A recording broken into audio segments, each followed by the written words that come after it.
Rubber bands have been stretching the limits of flexibility for over 150 years. Their journey began in ancient Mesoamerica, where the Mayans first discovered the rubber tree. The tree's sap was harvested and mixed with other natural materials to create a stretchy, durable material. This early form of rubber was used in everything from ball games to medical applications. But it wasn't until the 19th century that rubber bands started to resemble what we know today. The first rubber band was patented in 1833 by Stephen Perry, an English engineer. Perry's design was a significant improvement over earlier versions, which were prone to breaking and fraying. But even Perry's rubber bands had their limitations. They would often lose their elasticity over time. It wasn't until the development of vulcanized rubber that rubber bands became a staple in everyday life. Vulcanization, a process discovered by Charles Goodyear in 1839, made rubber more durable and resistant to heat. With vulcanized rubber, rubber bands could be stretched repeatedly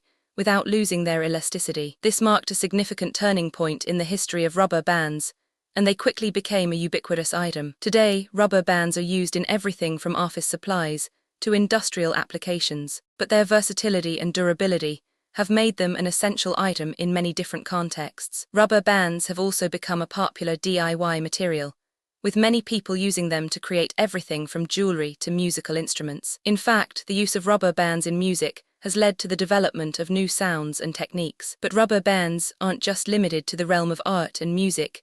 They also have a number of practical applications. For example, rubber bands can be used to secure loose ends, hold together small objects, or even as a makeshift tool. But that's not the strangest part. Rubber bands have also been used in a number of unusual and unexpected ways. Some people have even used rubber bands as a form of exercise, stretching and flexing them to build strength and endurance. Others have used them as a creative outlet, crafting intricate designs and patterns with the flexible material. And then something unexpected happened. Rubber bands started to be used in space exploration. The first rubber band was used in space by NASA in the 1960s as a way to hold together equipment and tools. Since then, rubber bands have become a staple in space travel, used to secure everything from tools to food packets. But rubber bands aren't just limited to space travel.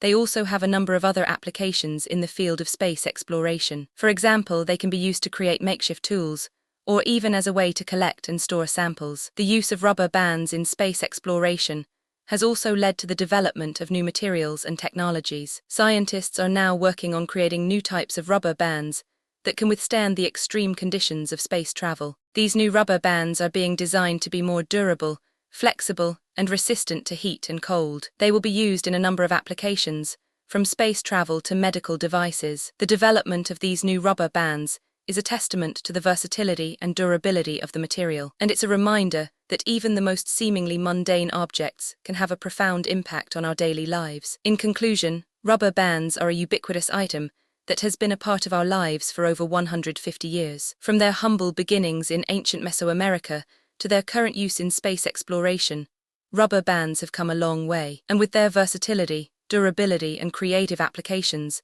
it's no wonder they've become an essential item in many different contexts. If you found this fascinating, subscribe for more incredible stories like this, and let me know in the comments what fascinates you most about rubber bands, their history, their applications, or something else entirely. Want more mind-blowing facts?